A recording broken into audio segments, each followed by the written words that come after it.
Selamat siang, kami dari kelompok 6, kami akan mempresentasikan materi penutupan buku dan jurnal penyesuaian kembali. Perkenalkan, nama saya Egrigo Sekian yang 17026 dan teman saya Lentin Jo NIM 17027. Untuk yang pertama yaitu pengertian dan tujuan penutupan buku.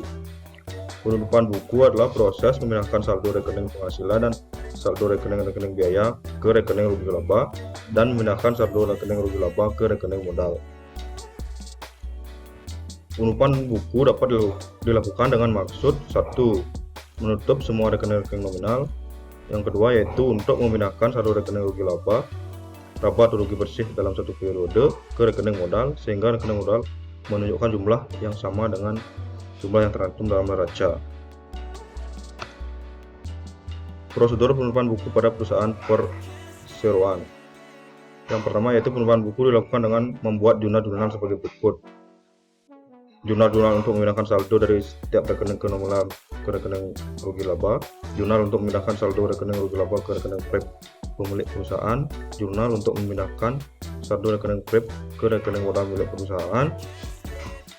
Terus selain daripada pembuatan jurnal-jurnal di atas dan pembukaan di buku besar, dalam proses penutupan buku dilakukan pula langkah-langkah sebagai berikut. Yang langkah pertama yaitu menjumlahkan dan memberi garis double di bawah jumlah tiap-tiap rekening nominal untuk menunjukkan dengan jelas bahwa rekening-rekening nominal tersebut tidak mempunyai saldo lagi dan rekening tersebut siap untuk digunakan pada periode berikutnya. Langkah yang kedua yaitu menjumlahkan, menyeimbangkan, dan memberi garis double di bawah jumlah dari semua rekening real untuk menunjukkan dengan jelas bahwa saldo rekening-rekening real tersebut sama dengan jumlah yang tercantum dalam neraca. Terus langkah yang ketiga yaitu menyusun neraca saldo setelah tutup buku untuk memeriksa kebenaran pelaksanaan proses penutupan buku. Dan selanjutnya yaitu pengertian dari rekening rugi laba. Rekening rugi laba adalah rekening yang bersifat sementara. Rekening ini dibuat dan segera ditutup kembali dalam proses penutupan buku. Oleh karena itu, dalam mencatat transaksi-transaksi yang terjadi selama periode berjalan, kita tidak pernah menjumpai rekening rugi laba karena rekening ini baru diperlukan pada akhir periode. Seperti yang kita ketahui, laba atau rugi timbul karena adanya penghasilan dan biaya.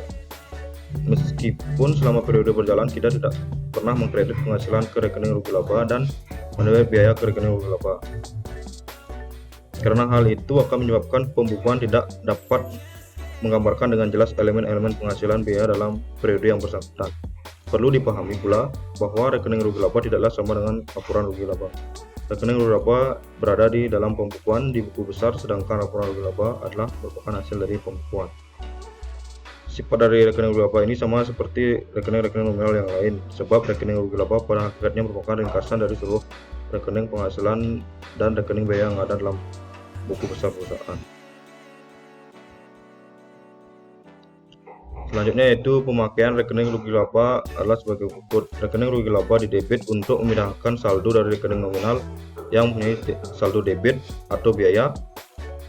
Yang kedua yaitu rekening rugi laba dikredit untuk memindahkan saldo rekening nominal yang mempunyai saldo kredit atau penghasilan.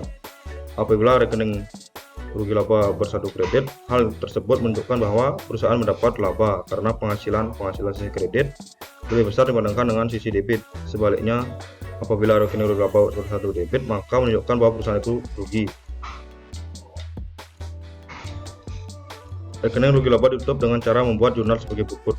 Rekening rugi laba didebit dan rekening flip pemilik dikredit apabila perusahaan mendapat laba, rekening rugi laba dikredit dan rekening flip pemilik didebit apabila perusahaan menderita rugi. Untuk lebih menjelaskan proses penutupan buku dalam suatu perusahaan, marilah kita gunakan contoh yang ada pada foto studio aneka yang telah dikemukakan pada 4 dan 5, yaitu berada pada kolom 7 dan kolom 8 dari neraca lajur foto studio aneka dalam halaman 127. Telah menyediakan informasi yang dibutuhkan dalam penutupan buku. Mengingat bahwa foto studio aneka adalah merupakan perusahaan jasa, maka penghasilan perusahaan tersebut adalah berupa uang jasa yang diterima dari perusahaan jasa fotografi.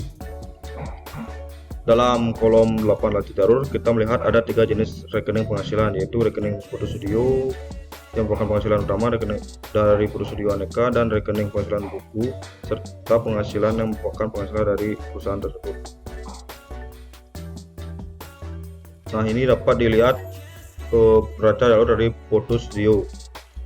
Kemudian lihat pada kolom ke-8, di sana ada rugi laba, yaitu penghasilan Putu Studio yang dikredit sebesar 457.650, penghasilan bunga sebesar 500, penghasilan sewa sebesar 30.000. Kemudian ketiga rekening penghasilan tersebut ditutup ke rekening rugi laba dengan jurnal penutup sebagai berikut. Penghasilan Putu Studio 457.650, penghasilan bunga 500, penghasilan sewa 30.000. Kemudian rugi labanya yaitu penjumlahan dari ketiga penghasilan tersebut. Langkah berikutnya adalah memindahkan saldo rekening-rekening biaya ke rekening rugi laba. Pada kolom 7 neraca jalur telah menyediakan informasi-informasi yang diperlukan dalam melaksanakan proses penutupan buku ini. Jurnal penutup untuk memindahkan saldo rekening ke biaya ke rekening rugi laba pada perusahaan Putu Studio Aneka adalah sebagai berikut. Rugi laba yaitu sebesar 216,76,5 rupiah, yaitu penjumlahan dari biaya kantor sebesar 20.000, gaji pegawai 24.000, advertensi 4.000, biaya asuransi 6.000, kerugian piutang 4.576,5, penyusunan peralatan fotografi 96.000, penyusunan peralatan kantor 11.500, dan penyusunan gedung sebesar 50.000. Dalam neraca jalur Putu Studio Aneka yang tadi nampak bahwa laba bersih yang diperoleh perusahaan tersebut adalah 197 di pada tahun 1973 adalah sebesar 272.073,5. Jumlah tersebut didapat dari pengurangan rugi laba sisi kredit dikurangkan dengan rugi laba sisi debit, sehingga didapat laba bersih. Kemudian jumlah laba bersih di atas melalui jumlah penutup dipindahkan ke rekening PRIP. Tapi mengingat bahwa selama tahun 1973 tidak terjadi transaksi PRIP, maka saldo laba tersebut dipindahkan secara langsung ke rekening modal dengan jurnal sebagai berikut. Rugi laba sebesar 272.073,5 dan modal Abu Bakar sebesar 272.073,5. Setelah jurnal di atas dibukukan ke rekening modal Abu Bakar, maka rekening modal tersebut akan menunjukkan saldo sebesar 1.635.073,5. Jumlah tersebut cocok dengan jumlah modal Abu Bakar yang telah tercantum dalam neraca jalur Putu Studio Aneka per 31 Desember 1973. Rekening rugi laba setelah ditutup dipindahkan saldonya ke rekening modal akan nampak sebagai berikut. Yaitu pada tanggal 31 Desember 1973, rugi laba di debit sebesar 216.076,5 ditambahkan dengan 272.073,5, jumlahnya adalah 488.150,5. Kemudian dikreditkan menjadi 488.150.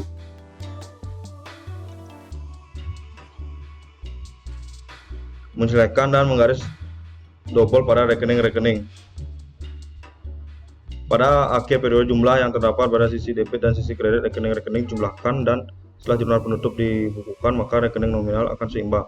Jumlah sisi debit dan sisi kredit yang telah seimbang tersebut kemudian diberi garis double yang menunjukkan bahwa rekening tersebut telah ditutup dan siap digunakan kembali pada periode berikutnya.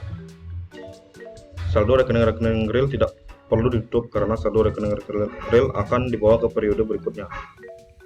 Pada akhir periode akuntansi, jumlah pada sisi debit dan jumlah pada sisi kredit rekening-rekening real dijumlahkan. Selisih antara jumlah sisi debit dan jumlah sisi kredit adalah merupakan saldo rekening tersebut yang akan dibawa ke periode berikutnya. Selisih tersebut digunakan untuk menyeimbangkan rekening real yang bersangkutan pada awal periode berikutnya. Selisih tersebut akan dipakai untuk mencatat saldo awal pada rekening yang bersangkutan. Berikut ini adalah gambaran rekening-rekening yang ada pada buku besar Putu Studio Aneka setelah tutup buku. Untuk menyederhanakan contoh ini, maka rekening tersebut tidak digambarkan data secara lengkap selama tahun 1973, tapi hanya menggambarkan saldonya setelah disesuaikan. Untuk neraca jalurnya dapat diperiksa pada halaman 127 bab 5. Ini merupakan neraca jalur dari Putu Studio Aneka yang ada pada bab 5.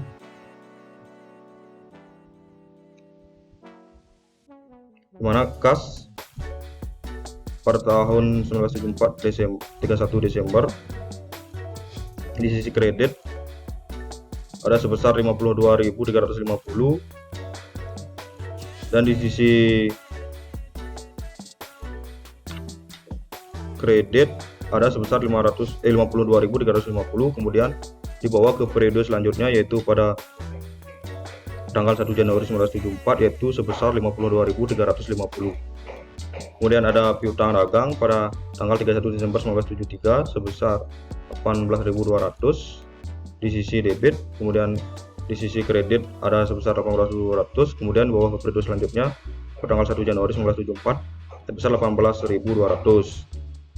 Yang ketiga itu ada cadangan kerugian piutang yaitu pada tanggal 31 Desember 1973 saldonya sebesar 4.576,5 di sisi debit. Kemudian di sisi kredit ada 4.576,5 di sisi kredit. Kemudian dipindahkan ke periode berikutnya di sisi kredit sebesar 4.576,5.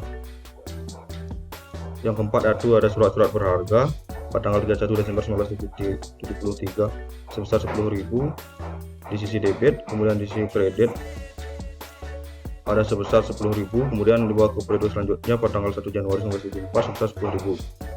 Yang kelima ada supply fotografi pada tanggal 31 Desember 1973 di sisi debit sebesar 96.150. Kemudian dikreditkan 96.150. Kemudian dibawa ke periode selanjutnya pada sisi debit yaitu 96.150. Kemudian ada surplus kantor yaitu pada tanggal 31 Desember 1973 di sisi debit sebesar 441.300. Di sisi kredit ada sebesar 441.300. Kemudian dibawa ke periode selanjutnya di sisi debit yaitu sebesar 41.300. Persekot asuransi pada tanggal 31 Desember 1973 di sisi debit sebesar 4.000. Kemudian di sisi kredit juga sebesar 4.000. Kemudian dibawa ke periode selanjutnya pada tanggal 1 Januari 1974 di sisi debit juga 4.000. Selanjutnya piutang bunga pada tanggal 31 Desember 1973 di sisi debit Rp 150, di sisi kredit juga Rp 150. Kemudian dibawa pada periode selanjutnya di sisi debit sebesar 150. Selanjutnya yaitu ada peralatan fotografi pada tanggal 31 Desember 1973 di sisi debit 480, di sisi kredit juga 480.000. Kemudian dibawa ke periode selanjutnya pada tanggal 1 Januari 1974 yaitu sebesar 480.000 juga. Kemudian ada akumulasi penyutan peralatan fotografi yaitu pada tanggal 31 Desember 1973 yaitu sebesar 96.000 pada sisi debit dan 96.000 juga pada sisi kredit. Kemudian dibawa ke periode selanjutnya dipindahkan ke sisi kredit sebesar 96.000. Kemudian ada peralatan kantor pada tanggal 31 Desember 1973 sebesar 115.000 pada sisi debit dan juga pada sisi kredit 115.000. Kemudian dipindahkan ke periode selanjutnya yang berada di sisi debit sebesar 115.000. Terus selanjutnya adalah akumulasi penyusutan peralatan kantor pada tanggal 31 Desember 1973 di sisi debit sebesar 11.500, di sisi kredit juga sebesar 11.500. Kemudian dari sisi debit dipindahkan ke periode selanjutnya menjadi kredit sebesar 11.500 pada tanggal 1 Januari 1974. Kemudian selanjutnya yaitu gedung. Oke, selanjutnya yaitu gedung. Di sisi debit ada sebesar Rp 1 juta dan di sisi kredit juga ada Rp 1 juta. Kemudian di sisi kredit dipindahkan ke periode selanjutnya sebesar 1 juta pada tanggal 1 Januari 1974. Kemudian ada akumulasi penyusutan gedung di sisi debit sebesar 50.000 dan kemudian di sisi kredit ada sebesar 50.000. Kemudian saldo tersebut akan dipindahkan ke periode selanjutnya ke sisi kredit menjadi 50.000 pada tanggal 1 Januari 1974. Kemudian ada hutang dagang pada sisi debit sebesar 12.000 dan sisi kredit sebesar 12.000. Kemudian dari sisi debit ini dipindahkan ke periode selanjutnya menjadi sisi kredit pada tanggal 1 Januari 1974.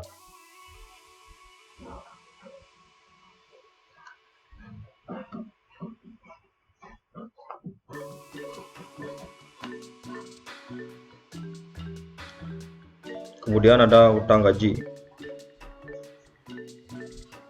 Pada sisi debit sebesar 2.000, kemudian di sisi kredit ada sebesar 2.000. Kemudian dari sisi debit ini dipindahkan ke periode selanjutnya pada tanggal 1 Januari 1974 sebesar 2.000 di sisi kredit. Kemudian ada utang penghasilan sewa di sisi debit sebesar 6.000, di sisi kredit sebesar 6.000. Kemudian dari sisi debit dipindahkan ke periode selanjutnya menjadi sisi kredit pada tanggal 1 Januari 1974. Kemudian yang terakhir ada modal Abu Bakar, yaitu di sisi debit saldonya yaitu 1.635.073 rupiah.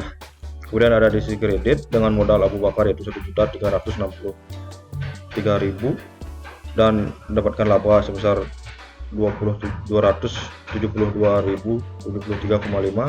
Kemudian dijumlahkan dengan modal Abu Bakar menjadi 1.635.073 rupiah. Kemudian di sisi debit yang tadi dari saldonya itu kemudian dipindahkan ke periode selanjutnya ke sisi kredit pada tanggal 1 Januari 1974. Kemudian ada penghasilan dan biaya-biaya. Yang pertama ada penghasilan studio di sisi debit sebesar 457.650 dan di sisi kredit sebesar 457.650. Kemudian ada biaya-biaya kantor di sisi debit sebesar 20.000, di sisi kredit sebesar 20.000 dengan di sisi kredit keterangan dengan kerugian laba. Kemudian gaji pegawai di sisi debit sebesar 24.000, di sisi kredit sebesar 24.000 dengan keterangan kerugian laba. Kemudian ada advertensi di sisi debit 4.000, di sisi kredit 4.000 dengan keterangan kerugian laba di sisi kredit. Kemudian biaya asuransi di sisi debit 6.000, di sisi kredit dengan keterangan kerugian laba sebesar 6.000. Kemudian ada kerugian piutang di sisi debit 4.576,5. Kemudian di sisi kredit dengan keterangan kerugian laba sebesar 4.576,5. Kemudian ada penyusutan peralatan fotografi di sisi debit sebesar 96.000. Di sisi kredit dengan keterangan kerugian laba sebesar 96.000. Kemudian ada penyusutan kantor di sisi debit sebesar 11.500. Kemudian di sisi kredit dengan keterangan kerugian laba sebesar 11.500. Kemudian ada penyusutan gedung sebesar di debit sebesar 50.000 dan di sisi kredit dengan keterangan kerugian laba sebesar 50.000. Terus ada penghasilan sewa sebesar 30.000 dengan keterangan kerugian laba. Kemudian di sisi kredit ada 30.000. Kemudian ada rugi laba. Dapat dilihat di sisi debit yaitu Rp 216.076,5 rupiah yang merupakan biaya-biaya penambahan biaya-biaya yang tadi. Kemudian ada 272.073,5 rupiah yang merupakan laba dari labanya. Kemudian dijumlahkan menjadi 488.150 di sisi debit. Kemudian di sisi kredit juga ada sebesar 488.150 sehingga sisi debit dan kredit menjadi seimbang. Untuk selanjutnya akan dipresentasikan oleh teman saya. Baik, di sini saya akan menyambung materi tentang neraca saldo setelah tutup buku. Nah, dalam proses pembuatan jurnal penutup dan pembukuannya di rekening-rekening buku besar, kemungkinan terjadinya kesalahan cukup besar, terutama dalam menyeimbangkan atau menutup saldo akhir di rekening-rekening real. Setelah penutupan buku, semua rekening di buku besar harus seimbang. Kesalahan-kesalahan yang terjadi dalam proses penutupan buku pada suatu akhir periode akan menimbulkan kesulitan yang besar pada periode berikutnya. Oleh karena itu, setelah selesai penutupan buku, perlu diadakan tes untuk memeriksa kebenaran dan keseimbangan jumlah-jumlah debit dan kredit. Tes tersebut adalah berupa pembuatan neraca saldo setelah tutup buku. Neraca saldo yang disusun setelah tutup buku hanya berisikan rekening-rekening real, sebab rekening-rekening nominal sudah ditutup. Rekening-rekening real dan jumlahnya yang tercantum dalam neraca saldo setelah tutup buku sama dengan rekening-rekening real yang tercantum dalam neraca, tetapi penyajiannya berbeda. Setelah penutupan buku selesai dikerjakan, maka saldo-saldo rekening yang ada di buku besar hanyalah saldo-saldo rekening aktiva, utang, dan modal.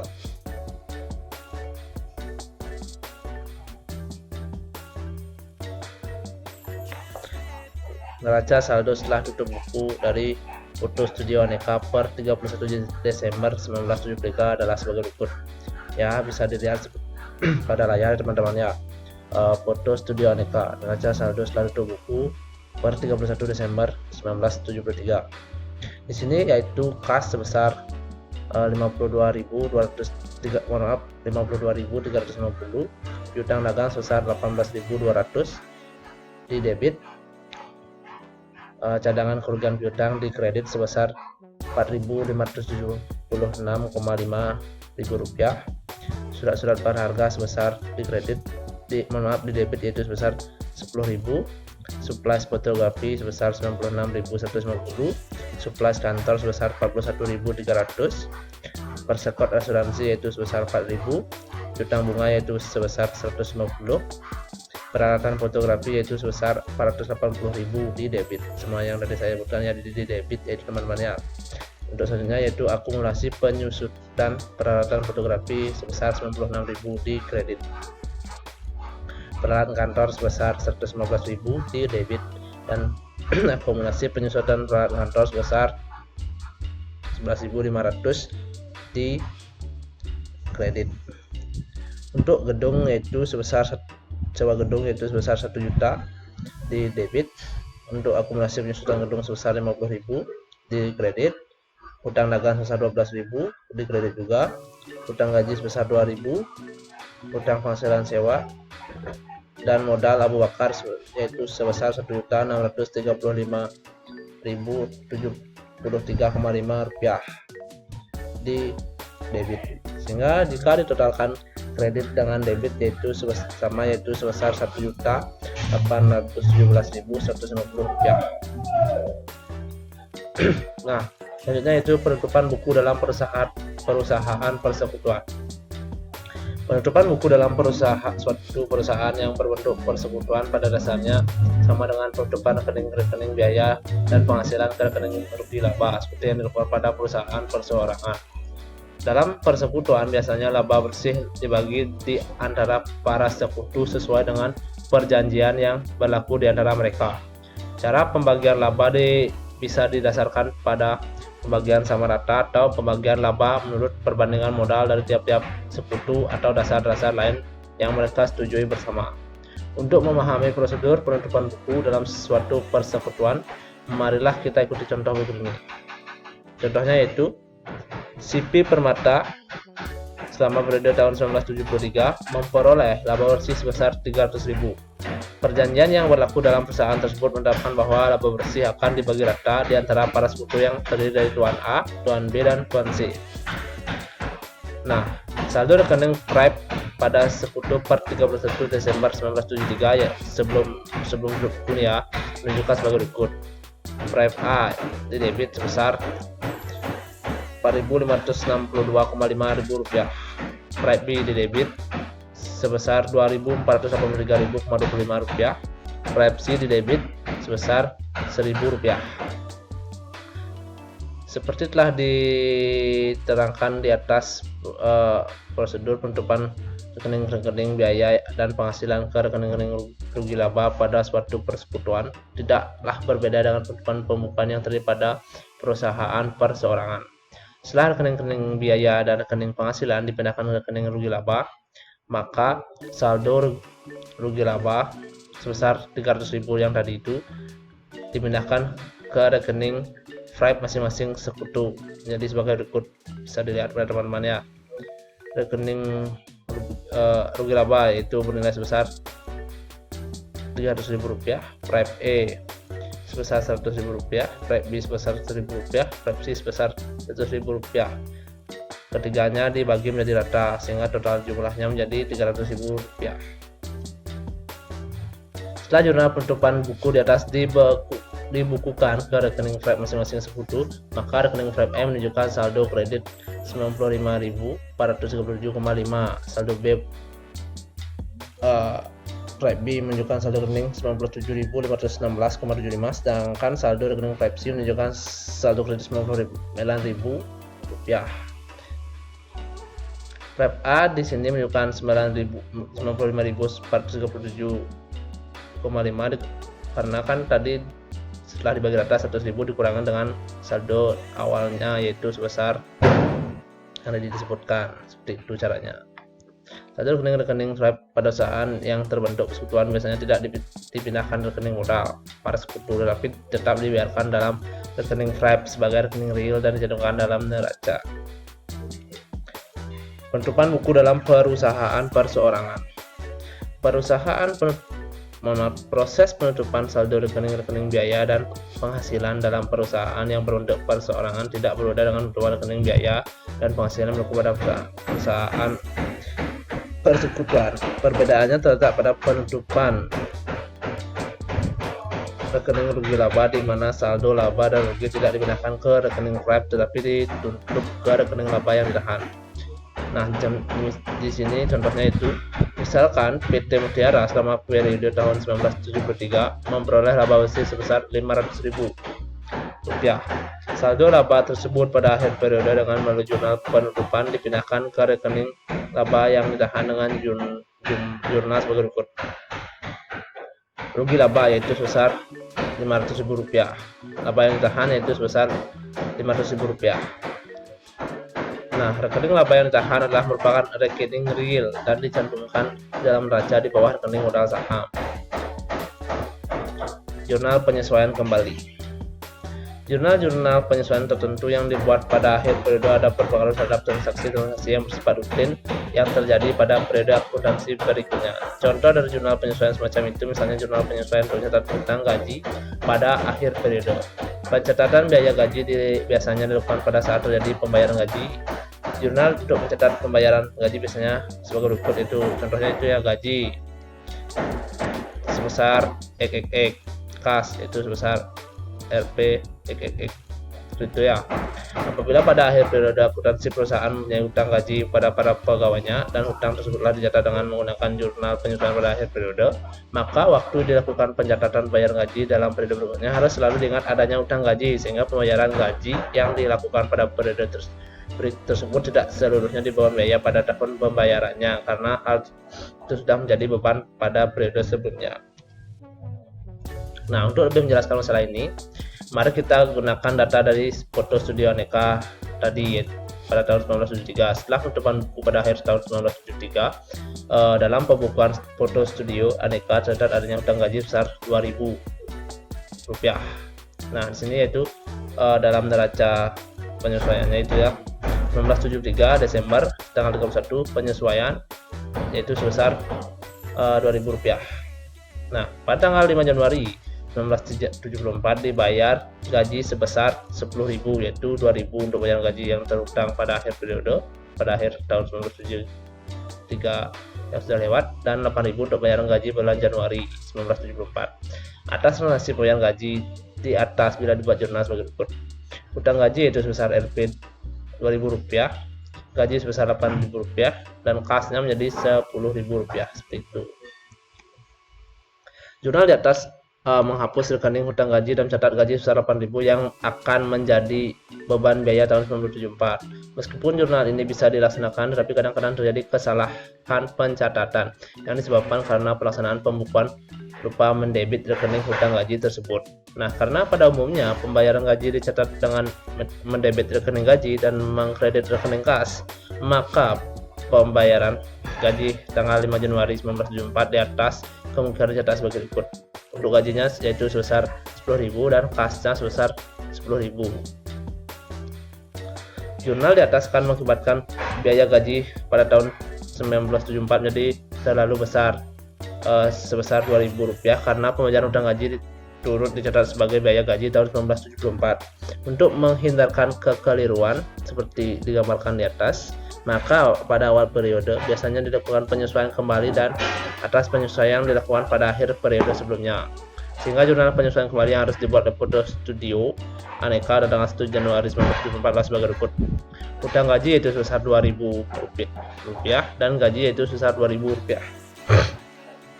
Dengan adanya penyesuaian kembali yang telah dilakukan pada tanggal 1 Januari 1994 di atas, maka pembayaran gaji tanggal 5 Januari dapat dilakukan tanpa memperhatikan hutang gaji pada akhir periode yang lalu. Jurnal atas pembayaran gaji tanggal 5 Januari adalah sebagai berikut.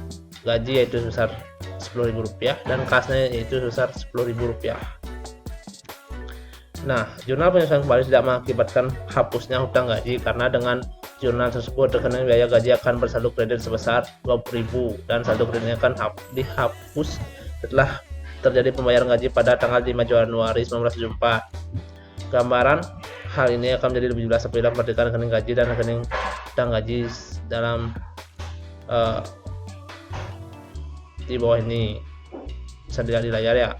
Hutang gaji pada tanggal 1 Januari 1974. Penyesuaian kembali. Hutang gaji di sini sebesar Rp2.000 ya. Sedangkan pada tanggal 31 Desember 1973 penyesuaiannya itu sebesar Rp2.000 juga. Nah, untuk gajinya pada tanggal 5 Januari 1974 penyesuaiannya sebesar Rp10.000 dan pada tanggal 1 Januari 1974 penyesuaian kembali yaitu sebesar Rp10.000. Sehingga kasnya akan menjadi pada tanggal 5 Januari 1974 dengan pembayaran gaji yaitu sebesar Rp10.000. Nah, penyesuaian kembali dapat dilakukan pada hutang-hutang biaya yang lain, begitu pula halnya dengan penghasilan-penghasilan yang akan diterima di muka yang akan menyangkut pencatatan pembayaran biaya atau penerimaan penghasilan bersifat rutin dalam periode akuntansi berikutnya. Dengan demikian, jelaslah bahwa rekening akumulasi penyusutan biasanya tetap terbuka sampai akhir periode.